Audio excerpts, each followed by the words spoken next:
Assalamualaikum warahmatullahi wabarakatuh. Halo guys, perkenalkan nama aku Azhara Fitri Himalyani dengan NIM 2622002. Dengan saya Hanifa Butona dengan NIM 2622026. Kami dari kelompok 11 akan menjelaskan materi tentang konseling karir di perguruan tinggi.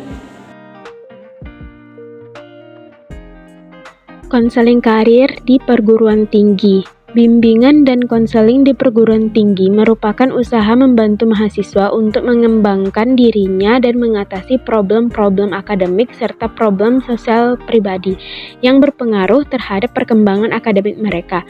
Bimbingan tersebut meliputi layanan bimbingan akademik, sosial atau pribadi, dan bimbingan karir yang diberikan oleh dosen-dosen pembimbing akademik pada tingkat jurusan atau program studi. Perguruan tinggi berperan cukup penting dalam menyiapkan sumber daya manusia yang berkualitas dengan orientasi masa depan yang lebih cemerlang daripada sebelumnya. Diharapkan melalui pendidikan di perguruan tinggi dapat menghasilkan tenaga terampil yang memiliki kemampuan untuk mengembangkan ilmu yang dikuasai dan dapat diterapkan pada pekerjaan yang ditekuni. Oleh sebab itu, mahasiswa perlu memahami tentang proses persiapan terhadap pemilihan karir, yakni memasuki dunia kerja sesuai dengan kemampuan dan bidang keahlian. Tujuan konseling karir di perguruan tinggi. Yang pertama yaitu terhindarnya individu dari berbagai persoalan dalam mempersiapkan, memilih, dan menjalani karir. Yang kedua, klien mampu memecahkan berbagai persoalan karir dan dapat menemukan problem solving terhadap masalah yang sedang dihadapi tersebut. Yang ketiga, pengembangan karir klien berjalan dengan baik dan sukses sesuai dengan potensi dirinya, seperti kecerdasan dan bakat, serta minat yang dimilikinya pada setiap tingkat atau level karir yang dilaluinya. Selanjutnya, pendekatan dalam pemberian konseling karir di perguruan tinggi. Yang pertama, pendekatan trait and factor. Pendekatan ini berfokus pada identifikasi dan pengukuran perbedaan individu dalam tingkah laku manusia. Yang kedua yaitu pendekatan berpusat pada klien. Pendekatan ini memposisikan dirinya tidak hanya sebagai konsep pengorganisasian yang dibatasi oleh karakter dirinya sendiri, tetapi juga sebagai kekuatan motivasi utama terhadap aktualisasi potensi-potensi diri seseorang. Ketiga, pendekatan psikodinamik. Pendekatan ini dilakukan konselor untuk membantu konseli dalam pemilihan dan pembuatan keputusan karir dengan menggunakan metode penyembuhan yang lebih bersifat psikologis atau psikis daripada dengan cara-cara fisik.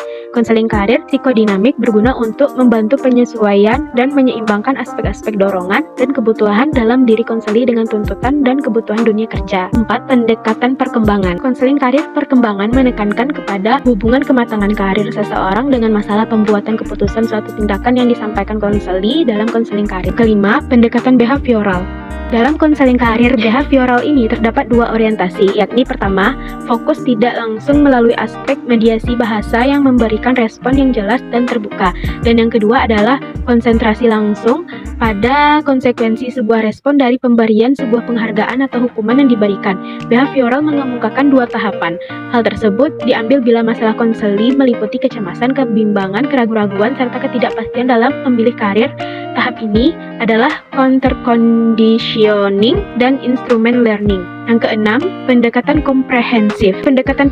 Sama dengan pendekatan sebelumnya, dalam pendekatan ini metode-metode yang digunakan adalah dengan teknik wawancara, interpretasi tes, dan informasi pekerjaan. Selanjutnya yaitu penerapan teori karir di perguruan tinggi.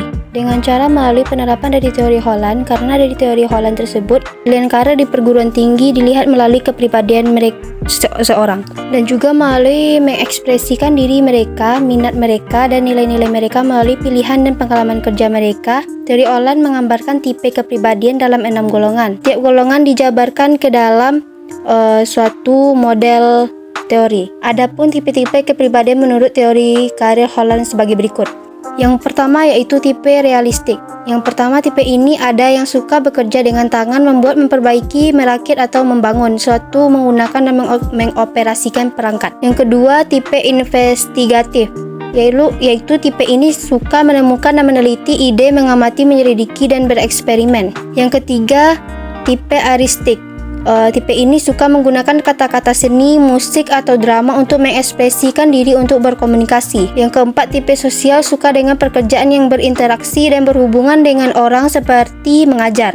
Yang kelima, tipe pengusaha, suka bertemu dengan orang, memimpin, memotivasi orang lain bekerja dalam bisnis. Keenam yaitu tipe konvensional, suka bekerja di dalam perorganisasian, merencanakan pekerjaan dan acara. Masuk ke media yang dipakai untuk karir di dunia perguruan tinggi. Media yang dipakai dengan teknologi di perguruan tinggi bisa melalui media cetak, merupakan jenis media yang paling banyak digunakan dalam perguruan tinggi. Media cetak yang digunakan meliputi handout, diktat, dan bahan lainnya dalam bentuk cetakan. Media visual merupakan jenis media teknologi yang relatif jarang digunakan dalam penyelenggaraan mahasiswa. Media ini paling banyak digunakan adalah media overhead. Transparansi juga bisa dari media seperti melalui media sosial yaitu TikTok, Instagram, dan lainnya. Oke guys, cukup sekian dari penjelasan kami. Sampai jumpa.